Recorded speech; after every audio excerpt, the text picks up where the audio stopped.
Fiancé suddenly said I wasn't his dream girl and left me. When I stalked his Instagram, I found out that he was dating a younger version of me and now he suddenly wants me back. Hi guys. I know it's probably hard to believe given how nauseatingly pathetic I sound right now, but before this happened, I really felt like a confident and content human being.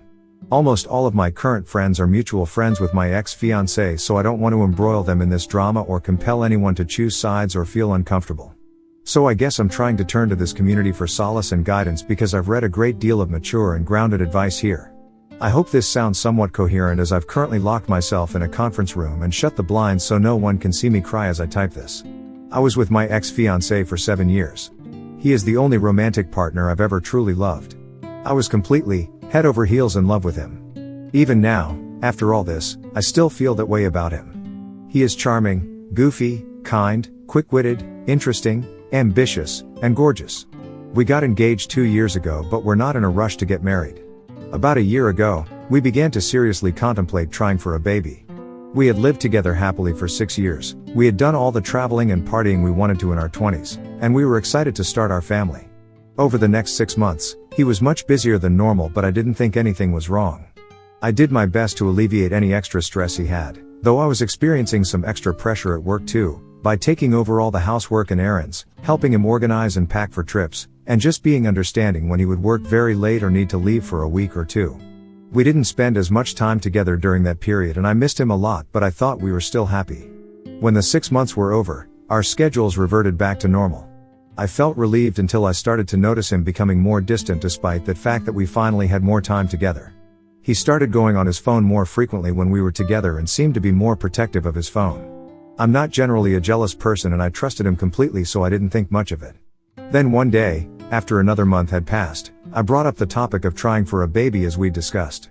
I could immediately tell something was wrong. He was quiet for a while and then he unleashed a flood. He said he was unhappy with our relationship and had been for some time. He said that he cared about me deeply but that the spark in our relationship had died and that he tried to convince himself he could live without that spark but had ultimately decided that he couldn't. He said I had done nothing wrong and in fact was the perfect partner, but that didn't change the fact that he couldn't shake this nagging feeling that I wasn't the one for him. He said that he didn't want to hurt me but that he couldn't condemn himself to a lifetime of settling for someone that wasn't his dream girl, even though he didn't know if his dream girl existed. He said he was sorry but he couldn't live a lie anymore. I don't think I said a single word as he was telling me all this because I just felt so utterly shocked and blindsided. I just stood there, staring and listening, and crying silently. When he finished, all I could utter was something like, "Okay, I'm sorry, I didn't know, do you still love me?" He paused for a while and then said that he loved me but wasn't in love with me anymore.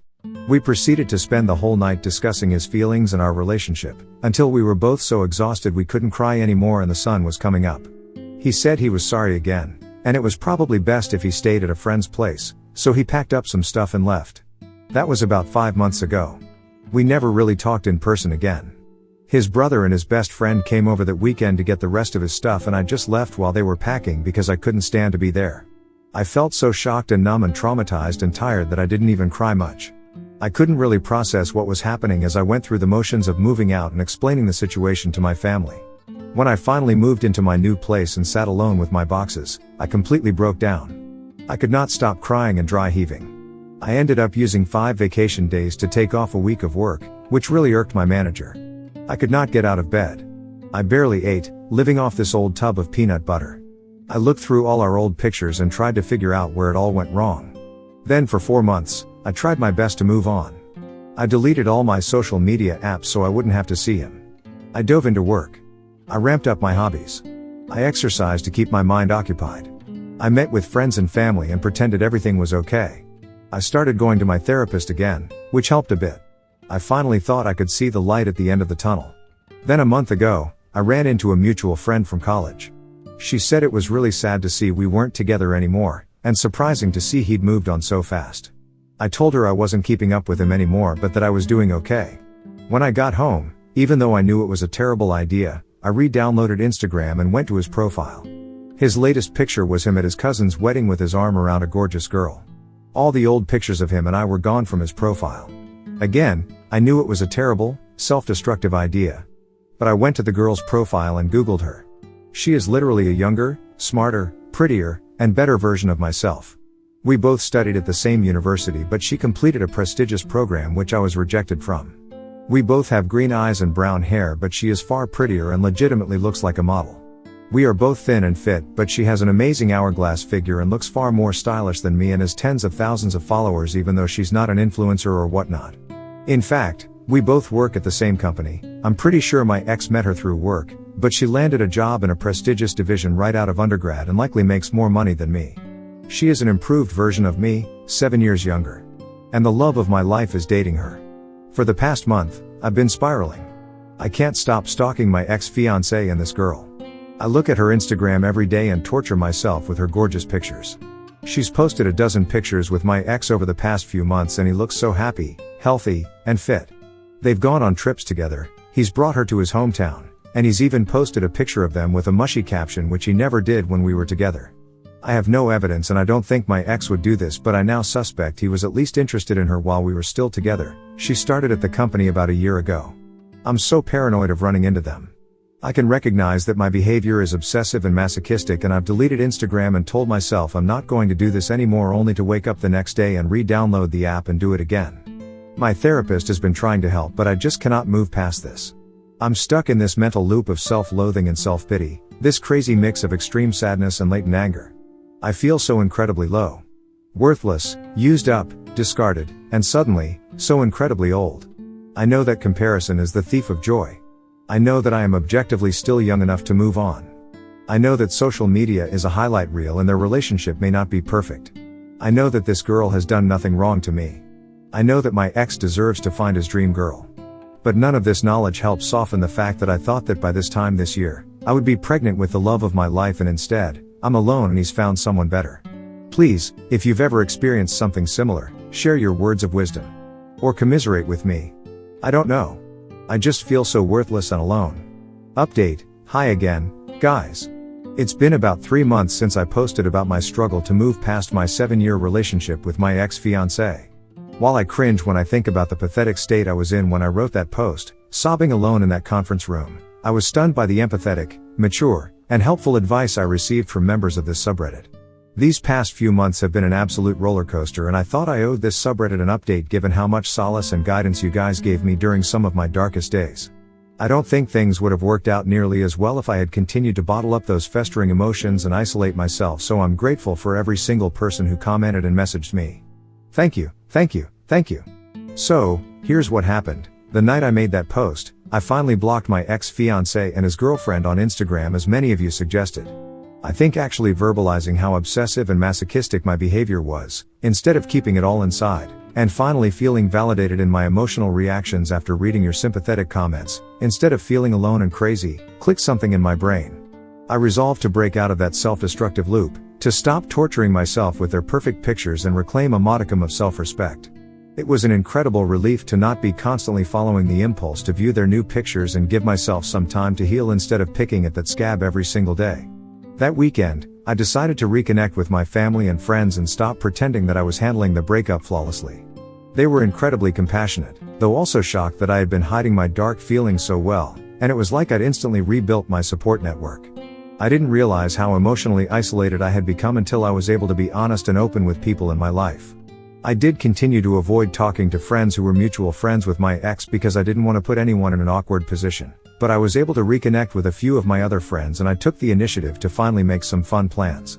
Getting out of the house to enjoy brunches, hikes, and shows with my friends over the past few months has been incredibly beneficial for my mental health. Just being in new environments and focusing on people other than my ex was therapeutic, even for someone who tends towards introversion like myself. For your suggestions, I also decided to try out another therapist. I did find my original therapist somewhat helpful, but I also felt like he was not able to relate to some of the nuances in my issues given that he was in his late 50s, so we had a bit of a generational gap. My new therapist is incredibly compatible with me, and instantly understood the intricacies of my problems. She has helped considerably with addressing the roots of my insecurities and was able to validate and analyze my feelings in a much more intimate way. If you are struggling to find therapy useful, I highly recommend shopping around a bit for a more compatible therapist. Therapy is certainly not one size fits all. Another popular suggestion from you guys was finding a job at another company, away from my ex-fiancé and his girlfriend. I didn't think that would be possible since the job market in my field is not great at the moment, but I began actively searching for other positions. I brushed up my resume, filled out a couple applications, and even surprisingly secured an interview. Then out of the blue, someone above me in my division quit to join a competitor. The senior managers were quite eager to fill his role quickly, so they decided to go with an internal hire. And after 5 or 6 rounds of interviews, God, I absolutely dread interviews, I got the job. I'm so grateful for this promotion. Not only is the salary substantially better, but the hours are actually more consistent as well. It's crazy, I feel like the momentum of my life has shifted so quickly. And I finally have an office. It's tiny, but I really enjoy it. The only downside was this promotion also meant I would have to continue working in the same building, albeit a very large building, as my ex. And as I left work before Christmas, the moment I'd been dreading came. I ran into my ex as I was leaving the office. We exchanged a few pleasantries and he complimented my new haircut. I thanked him, wished him well, and said I had to hurry to catch the next train. I wish I could say I felt cool and collected, but I was so nervous to see him again for the first time in like 6 months that I was almost shaking. On the commute home, I calmed down and actually thought, hey, that wasn't so bad. He looked good, but I didn't feel a rush of sadness or desire or anything. I mostly just felt awkward, like we'd become strangers again. I didn't feel that familiar impulse to stalk his Instagram and actually felt happy to see he was doing okay since I'd cared for him for so many years. I felt like at last, I was really moving forward. The next day, I woke up to a dozen messages from my ex-fiancé. They started at around 2 a.m. and were slightly incoherent in parts, so I'm guessing he was a bit drunk when he sent them. They were all long walls of text, which surprised me because he's not typically big on verbalizing his emotions. He wrote that he hadn't been able to stop thinking about me since we ran into each other outside the office, that he was sad that we weren't friends anymore because I still felt like his best friend, and that he regretted how everything went down. He said he questioned if he'd made a huge mistake in a moment of weakness and fucked his whole life up, and that he couldn't help but regret it all when he saw me. He apparently noticed that I'd blocked him on Instagram, which I found funny given how intensely I'd been stalking his Instagram, and said that made him really sad. I gathered from his messages that he'd likely broken up with the woman I'd seen on his Instagram because he said that he felt like he had been searching for some ideal woman who doesn't exist, and that he wanted to reignite our spark after failing to find that same spark with other people. I'm not going to lie, it was shocking to read his texts, and I was trembling and struggling to process a lot of it at first.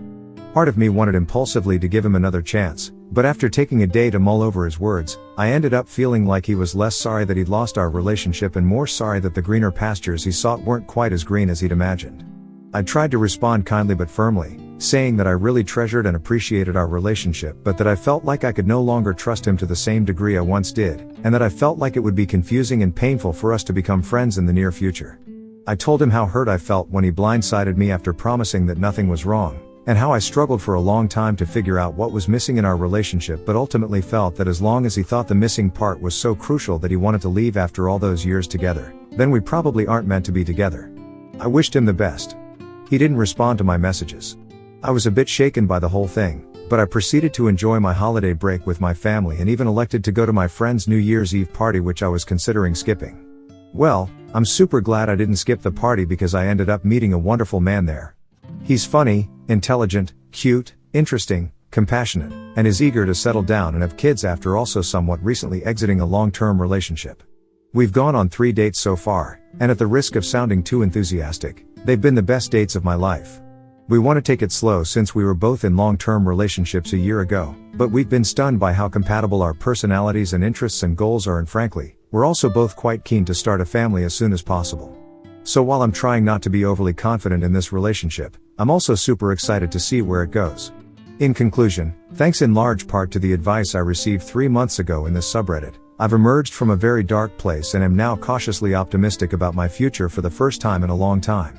Next story, parents secretly took out a $30,000 loan in my name to buy a boat. When I found out, my mom threatened to call child services, but she got arrested and now the company is suing her. I knew my mom had her eye on a pontoon boat for the last year. She and my dad retired in 2022, and while they aren't swimming in money, they weren't hurting much for it either, or so I thought. They bought a boat in February for a little over $30,000. I didn't think a lot of it since they always rented a pontoon boat 2 to 3 times a year and didn't appear to have money issues. At the start of July, I began getting my ducks in a row to buy a house. When I applied for a pre-approval, I found out my credit score was barely over 600 and I had an extra $30K plus in debt I had no idea about.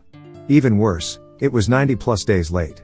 I told the lender the account wasn't mine and he said my identity had probably been stolen, but it was probably someone close to me as the money would have had to go to a bank account with my name on it. I shared a bank account with my ex-fiancé and asked the bank to look into it.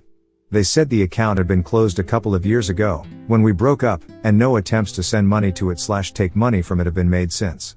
I filed a dispute with the company and the credit agencies as it was obvious to me I had been hacked or my identity had been stolen.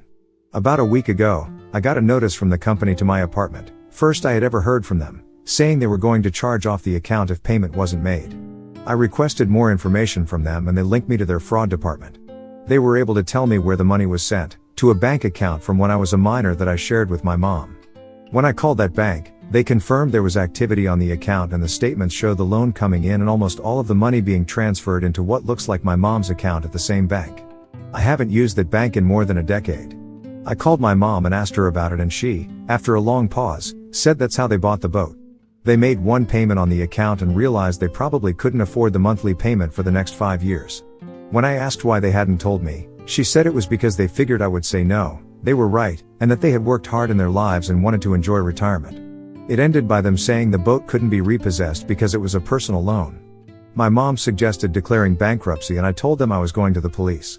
My mom said not to do that because they wouldn't take it seriously. When I told her I was doing it anyway, she hinted that she might have to call DCFS on me. My 2-year-old burned themselves on a hot pan earlier this year. Simple ER visit and was told accidents happen, he's fine, regarding an unsafe home. I think I'm still going to the police because declaring bankruptcy would make it impossible to buy a house. I just needed to vent and looking for any advice.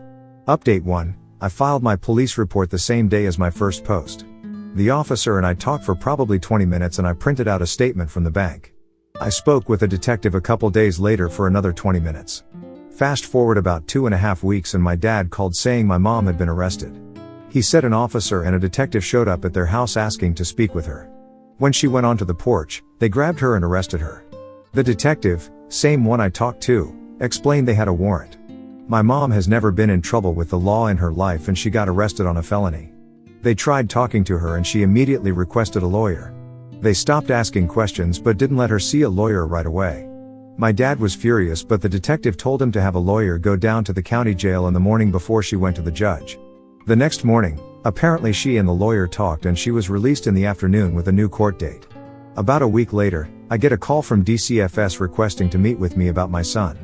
I had nothing to hide so I agreed. We spoke for about half an hour at my apartment and I explained the situation.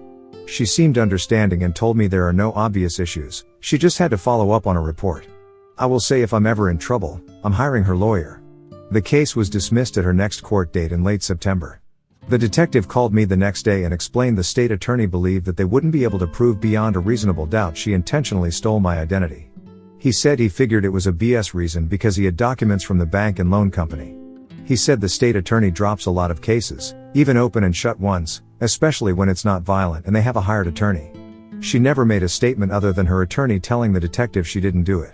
He also said the loan company might go after my mom in a lawsuit. What brings me back here is that a couple weeks ago the account dropped from my credit. Even better though, I got a letter from DCFS yesterday saying the allegation against me was unfounded. I'm never talking to my piece of trash mom again. Thank you everyone who gave me advice and hope in my first post. It just sucks that she is probably going to end up with a free boat out of it, unless the loan company sues her, which I hope they do. Update 2, February 10, 2025. I'm happy to say nothing else has popped up on my credit in the last 3 months. What I'm really happy to say is that the credit card company itself is suing my mom for almost $40,000 according to my aunt. I no longer talk to my mom but she messaged me on Facebook last week.